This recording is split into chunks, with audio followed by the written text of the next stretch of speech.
पोलिसांनी कायदा सुव्यवस्थेच्या कारणास्तव परवानगी नाकारली असली तरी मोर्चा काढण्यावरती वंचित ठामच आहे।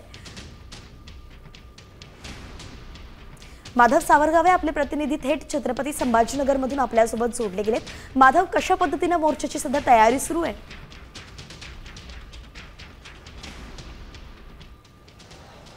सध्या क्रांती चौकामध्ये पोलिसांचा मोठा बंदोबस्त तैनात करण्यात आला आहे। मी तो बंदोबस्त दाखवतो आहे। हे स्पेशल फोर्स आहे, त्याचबरोबर शहरातील सगळ्या पोलीस ठाण्याचे पोलीस अधिकारी कर्मचारी इथं तैनात करण्यात आलेले आहेत। 200 पेक्षा अधिक कर्मचारी अधिकारी या मोर्चाच्या बंदोबस्तासाठी असणार आहेत, कारण हा मोर्चा क्रांती चौकातून RSS कार्यालय म्हणजे जिथं समर्थनगरच्या परिसरामध्ये कार्यालय आहे तिथपर्यंत हे सगळे पोलिसांचे बंदोबस्त दिसणार आहेत।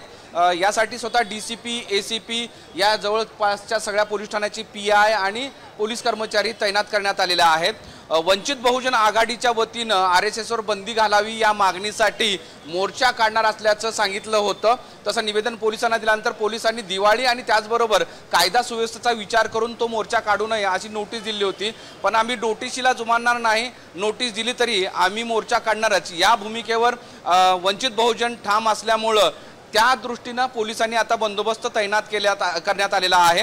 छत्रपती संभाजीनगर शहर हे गेल्या अनेक वर्षांपासून अति संवेदनशील शहर मानलं जातं आणि या ठिकाणी कुठलाही अनुचित प्रकार होऊ नये या दृष्टीने दिवाळीच्या पार्श्वभूमीवर असलेल्या सगळ्या कर्मचाऱ्यांना सुद्धा इथं बोलावण्यात आलेला आहे। हा मोर्चा साधारणतः 11 11:30च्या सुमारास निघेल असं सांगितलं जात आहे। या मोर्चामध्ये किती लोक सहभागी होतील हे पाहावं लागणार आहे, पण मोर्चा जेव्हा सुरू होईल तेव्हा इथून पोलिसांचा बंदोबस्त थेट समर्थनगर पर्यंत असणार आहे। मूळ RSS वर बंदी घालावी ही वंचित बहुजन आघाडी त्याचबरोबर आंबेडकरवादी संघटनांची मागणी आहे। 15 वाड्यापूर्वी छत्रपती संभाजीनगरमध्ये एक अशी घटना घडली होती की शासकीय इंजिनिअरिंग कॉलेजच्या समोर RSSने आपला एक टेबल लावला होता सदस्य नोंदणीचा।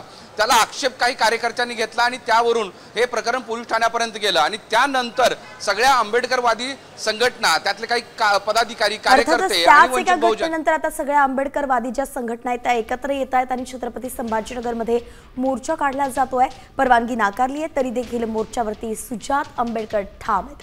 पाहावं लागणार आहे 11 11:30 वाजता निघणारा हा मोर्चा नेमका कसा पुढे जातोय आणि काय होत आहे। धन्यवाद माधव, सविस्तर अपडेट दिली।